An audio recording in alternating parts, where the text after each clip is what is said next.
Guts is widely regarded as one of the most badass characters ever created. No matter the circumstances, Guts manages to push past his limits, grit through the pain, and sacrifice what he must to achieve his ultimate goal. As a human branded by the God Hand, he seeks, above all else, to defy them. To make sure that their plans do not come to fruition and that he ends them. To defy causality itself. According to the God Hand, causality dictates all that has come to pass and all that will come to be. It is impossible to escape its currents, or so we're led to believe. Now, it turns out that there are opportune moments in which one can alter the flow of causality. Moments in which the God Hand cannot see. Almost like a blind spot, if you will. And in these blind spots, something can be injected. Something that was not supposed to be there. Someone could throw a curveball, if you will. Like Guts and Casca escaping from the eclipse. And this is what Guts' life is predicated on. Rebelling against his destined future. In fact, his life has been a contradiction from the very beginnings. I mean, let's be honest, he was born from the corpse of a hung woman. There's no way he should have survived this event. And yet, here he stands today. One of the strongest swordsmen who have ever lived. One of the strongest humans who have ever lived. He's fought apostles like Zod, the Count, and Ganishka, and has lived to tell the tale. Moreover, he's impressed many of them. He's the consummate underdog who prevails despite the steepest odds, and his raison d'etre is attaining ultimate freedom. He wishes to be independent of governments, the aristocracy, the military, and the very flow of causality itself. Now, if you've ever watched the anime Technolize, there's a brilliant line given by Kazuho Yoshi that, ironically enough, sums up Guts' existence. And it goes as follows. True freedom cannot lean on anything. It's transient, lonely, and arduous. And so, this is Guts' philosophy, to attain freedom, by any means necessary. No matter how lonely, dark, or hard it is, he will attain it. This is why he left the Band of the Hawk. Because he could never be truly free under the thumb of Griffith. He could not be free serving Midland or Griffith, so he ventured off on his own in search for a purpose, in search for his own freedom, and in search for his own way of living. Yet ironically enough, it's this very defiance and relentless search for freedom that has bound him up into a knot. For you see, Guts is perpetually haunted by the Beast of Darkness, a beast that is bent on vengeance and anger. A beast created out of his own resentment and anger for those who seek to keep him down. So while he's technically free of the strictures of the modern man, he's subservient to his own inner will of darkness. Now, as Carl Jung would put it, the shadow is the blind spot of one's psyche. A man who is possessed by his own shadow is always standing in his own light and falling into his own traps. I've made the analogy in my previous video that when Guts dons the Berserker armor, he is in fact being enveloped by his own inner shadow. And the more and more he allows his shadow to take hold of him, the less human he becomes. This is exactly what the Skull Knight foretold.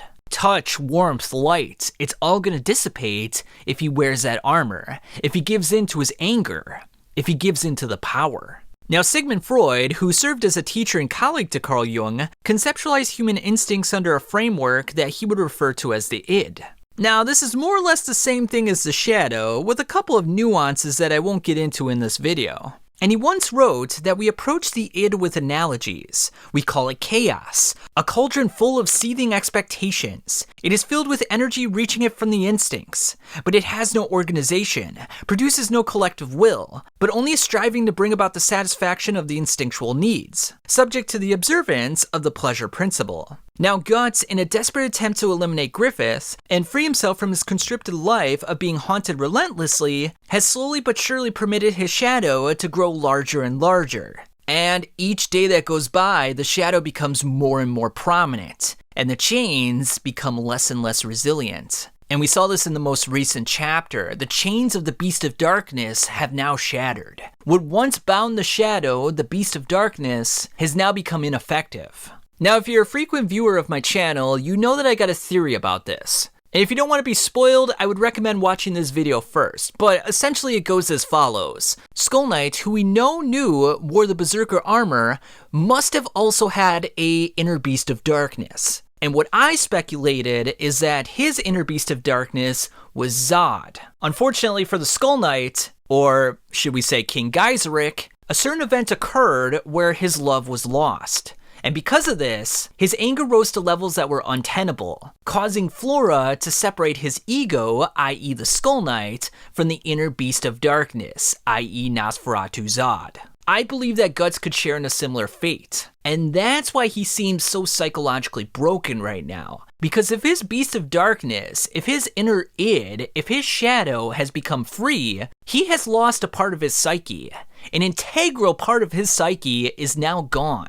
He will no longer be the same person anymore. And so you're probably wondering, well, how does this fit into the philosophy of Guts? Well, it really fits into the philosophy of all humankind, because as Carl Jung saw it, humankind's purpose was to fulfill the obligation of individuation by taking the unconscious aspects of ourself and merging it with the conscious aspects to create the self. Basically a unity between light and dark, the light being the conscious, the dark being the unconscious. What has happened in Berserk is that we have a tale of two stories.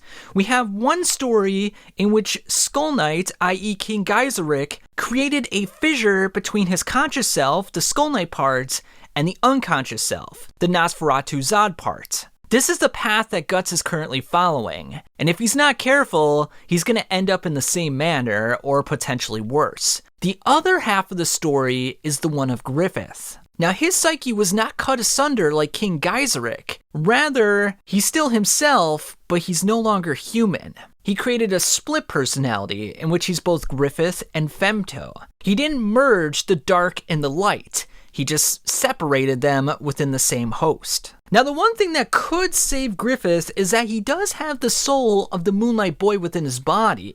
But again, that's not even a proper symbiotic relationship. They sort of share the body, much like Femto and Griffith share the same body. Even though Griffith and Femto are the same person, you want to look at them as like a Dr. Jekyll, Mr. Hyde kind of scenario. Yes, they're technically the same person, but not really. It's almost like a schizophrenic state of mind. You know, they got separate personalities. They didn't properly merge themselves into one. And so this is Guts' task. You know, I love this panel right here that shows this side by side of Guts and Griffith. Guts being the dark half and Griffith being the light half. Guts is very emblematic of the instincts and the raw animal emotions. He's emblematic of the unconsciousness itself, whereas Griffith is emblematic of the consciousness. Now, it's beautiful because each person has what the other lacks. And if they could just integrate the part that they lack, they would become whole. And so Guts' task, his philosophy is very simple. Yes, he needs to attain freedom, but he needs to do it by becoming whole, by merging the unconscious regions of the brain into the consciousness. He can't let it be cut asunder like King Geyserik. He can't create a split personality like Griffith. He needs to create a relationship with the beast of darkness. Now, I'm not saying that it's going to be an equal truce. I'm not saying that everything is going to be hunky-dory. But there needs to be a rapport, an understanding between the two that, yes, we don't necessarily always get along, but at the same time, if we work together, if we create a symbiotic relationship, we will be better off for it. Now, how that manifests itself in this dark fantasy manga, we're just going to have to wait and see. But I believe this is the path forward for Guts. He needs to somehow reconcile that split between him and the Beast of Darkness, something that King Geyserik and Griffith both failed at. And if he can do this, I believe he can take down Griffith and the very God Hand itself. But tell me what you guys think of these thoughts. Again, thank you for watching the video, and I'll catch you guys on the flip side.